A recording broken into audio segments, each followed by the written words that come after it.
समस्त मातृ शक्तियों भाई बंधुओं जय माता दी। आज आपको हम सुनाने जा रहे हैं नवरात्र की अति पावन व्रत कथा। यह व्रत कथा जो भी स्त्री पुरुष श्रद्धा के साथ सुनते हैं उनके समस्त पाप जल करके भस्म हो जाते हैं और नवरात्र व्रत का संपूर्ण फल प्राप्त होता है। जो मनोकामनाएं होती है वह जगत जननी जगदम्बा की कृपा से पूर्ण हो जाती है। तो मित्रों, पूरे वीडियो को आप ध्यानपूर्वक देखेंगे तभी इसका संपूर्ण फल आपको मिलेगा।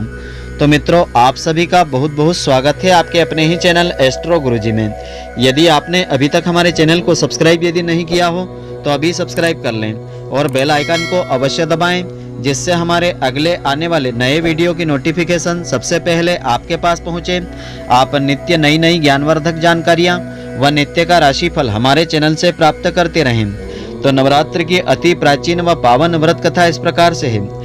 एक समय बृहस्पति जी ब्रह्मा जी से कहते हैं कि हे ब्रह्मन श्रेष्ठ, चैत्र व आश्विन मास के शुक्ल पक्ष में नवरात्र का व्रत और उत्सव क्यों मनाया जाता है? इस व्रत का क्या फल मिलता है? इसे किस प्रकार से करना उचित होता है? पहले इस व्रत को किसने किया था? सब कुछ विस्तार से बताने की कृपा करें। बृहस्पति जी का ऐसा प्रश्न सुनकर के ब्रह्मा जी ने कहा कि हे बृहस्पति, प्राणियों के हित की इच्छा से तुमने बहुत ही अच्छा प्रश्न पूछा है। जो मनुष्य मनोरथ पूर्ण करने वाली दुर्गा, महादेव, सूर्य और नारायण का ध्यान करते हैं वे मनुष्य धन्य होते हैं। यह नवरात्र का व्रत संपूर्ण कामनाओं को पूर्ण करने वाला व्रत होता है। इसके करने से पुत्र की कामना करने वालों को पुत्र मिलता है, धन की लालसा करने वालों को धन प्राप्त होता है, विद्या की चाहना वालों को विद्या प्राप्त होती है, सुख की इच्छा वालों को सुख मिलता है।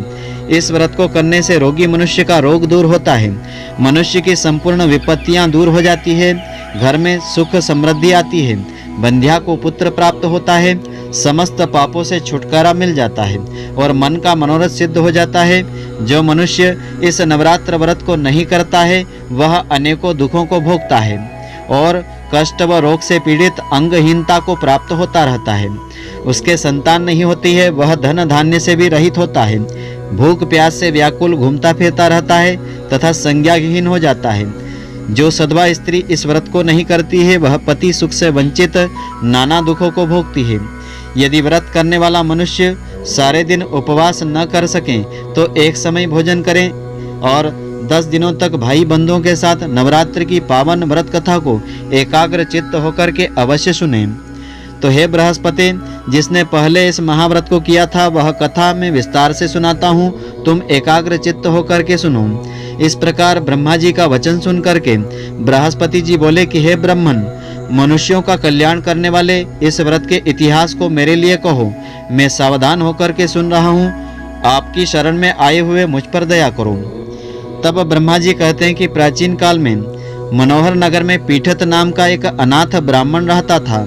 वह भगवती दुर्गा का अनन्य भक्त था। उसके संपूर्ण सद्गुणों से युक्त सुमति नाम की एक कन्या उत्पन्न उसके यहाँ हुई। वह कन्या सुमति अपने पिता के घर में बाल्यकाल में अपनी सहेलियों के साथ क्रीड़ा करती हुई इस प्रकार से बढ़ने लगी थी जैसे शुक्ल पक्ष में चंद्रमा की कला बढ़ती रहती है। उसका पिता प्रतिदिन जब दुर्गा की पूजा के लिए होम किया करता था वह उस समय नियम से वहां उपस्थित हो जाती थी। एक दिन सुमति अपनी सखियों के साथ खेल में लग गई और भगवती के पूजन में उपस्थित नहीं हो पाई।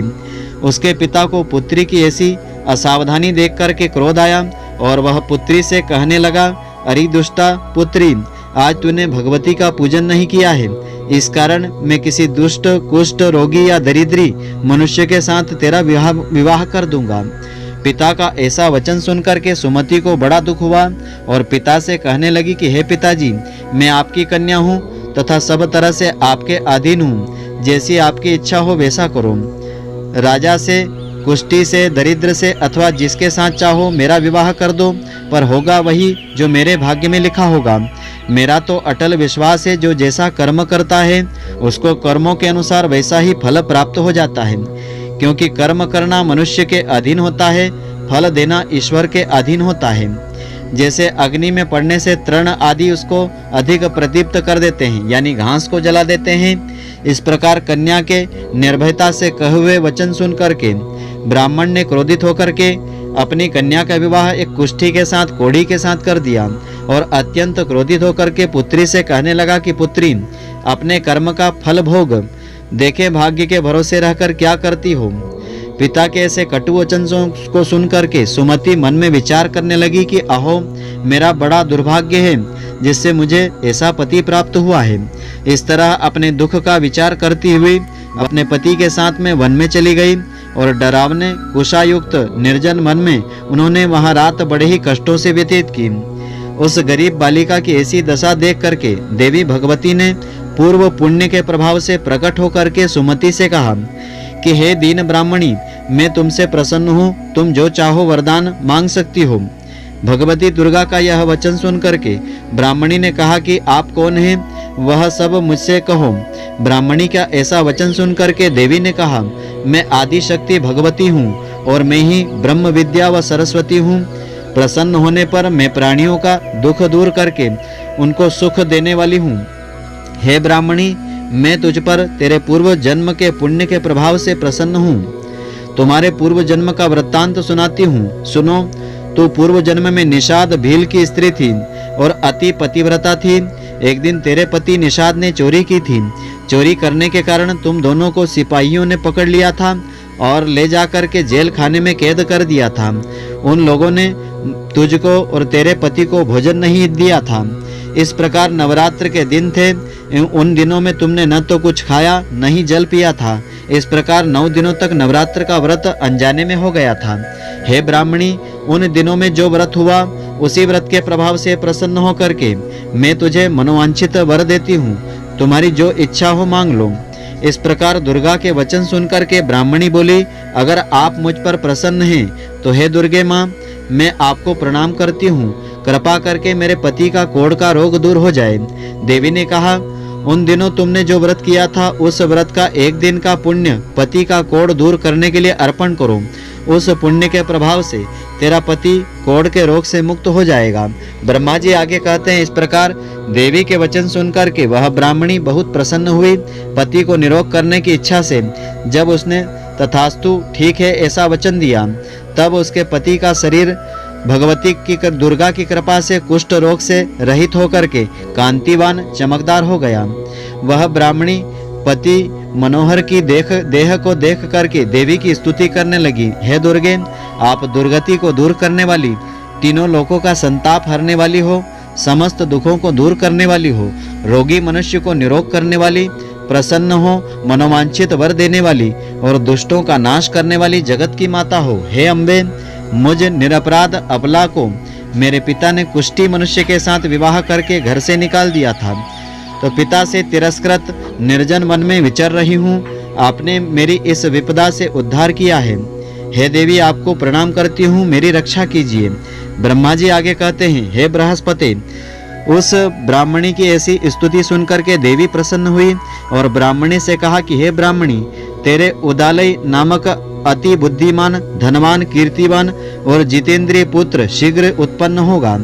ऐसा वर प्रदान करके देवी ब्राह्मणी से फिर आगे कहती है, ब्राह्मणी, और जो कुछ तेरी इच्छा हो मांग ले। भगवती दुर्गा का ऐसा वचन सुनकर के सुमति ने कहा कि हे भगवती दुर्गे, अगर आप मुझ पर प्रसन्न हैं तो कृपा करके मुझे नवरात्र की विधि और उसके फल का विस्तार से वर्णन करिए। तो महात्मा इस प्रकार ब्राह्मणी के वचन सुनकर के दुर्गा जी ने कहा कि हे ब्राह्मणी, मैं तुम्हें संपूर्ण पापों को दूर करने वाली नवरात्र व्रत की विधि बतलाती हूँ, जिसको सुनने से मोक्ष फल की प्राप्ति हो जाती है। तो आश्विन मास के शुक्ल पक्ष की प्रतिपदा से लेकर के 9 दिनों तक नियम पूर्वक विधि पूर्वक व्रत करें। दिन भर उपवास नहीं कर सके तो एक समय भोजन करें।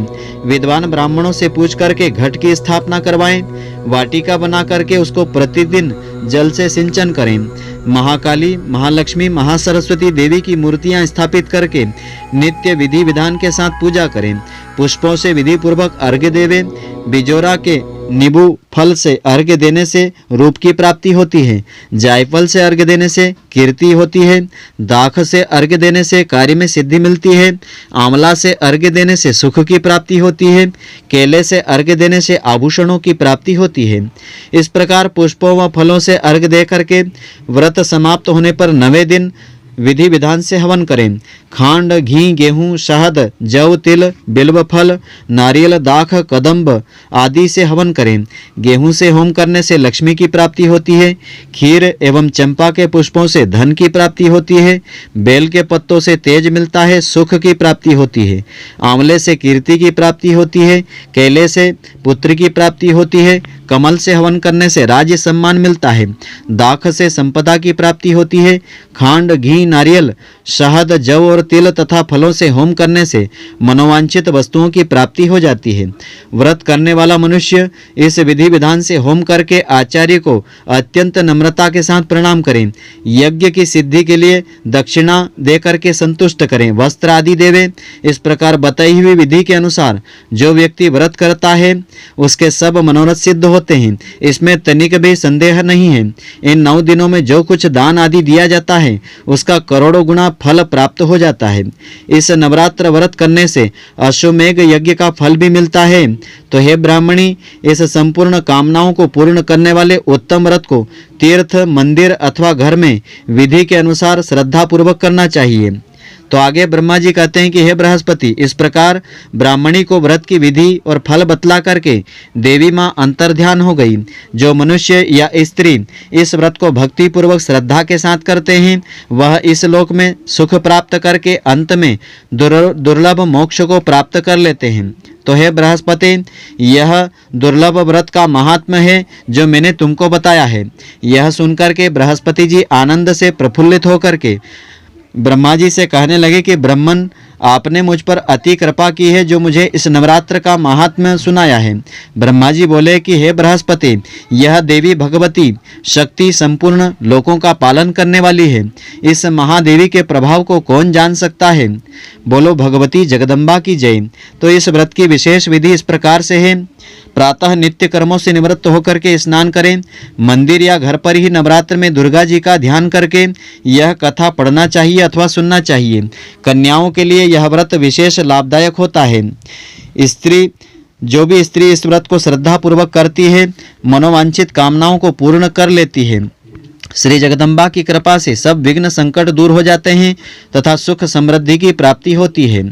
तो कथा को सुनने के बाद हाथ जोड़ करके देवी से इस प्रकार से प्रार्थना करना चाहिए। हे परमेश्वरी, मेरे द्वारा रात दिन सहस्त्रों अपराध हो जाते हैं। यह मेरा दास है, समझ करके मेरे अपराधों को आप क्षमा कर दीजिए। हे परमेश्वरी, मैं आवाहन, विसर्जन, पूजन करना नहीं जानता हूँ अथवा नहीं जानती हूँ, मुझे आप क्षमा करिए। हे सुरेश्वरी, मैंने जो मंत्रहीन, क्रियाहीन, भक्ति युक्त पूजन आपका किया है वह स्वीकार करिए।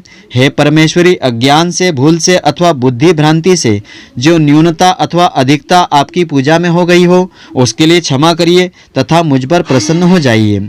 तो नवरात्र में देवी माँ के इन मंत्रों का जाप करने से कार्य में सिद्धि मिल जाती है। माता का विशेष मंत्र है ओम ऐं ह्रीं क्लीं चामुंडाय विच्चे। मनोकामना सिद्धि के लिए इस मंत्र को प्रतिदिन नवरात्र में 108 की संख्या में जाप अवश्य करना चाहिए। इसका जाप श्रद्धा पूर्वक करने से देवी माँ शीघ्र प्रसन्न हो जाती है। तो आशा करता हूँ कि आपको हमारी यह ज्ञानवर्धक जानकारी पसंद आई होगी। यदि आपको पसंद आई हो तो आप हमारे वीडियो को अधिक से अधिक शेयर अवश्य करें, जिससे अधिक से अधिक लोग इसका लाभ प्राप्त करते रहें और इसका पुण्य फल आपको भी मिलता रहे। धन्यवाद। जय माता दी। फिर मिलेंगे।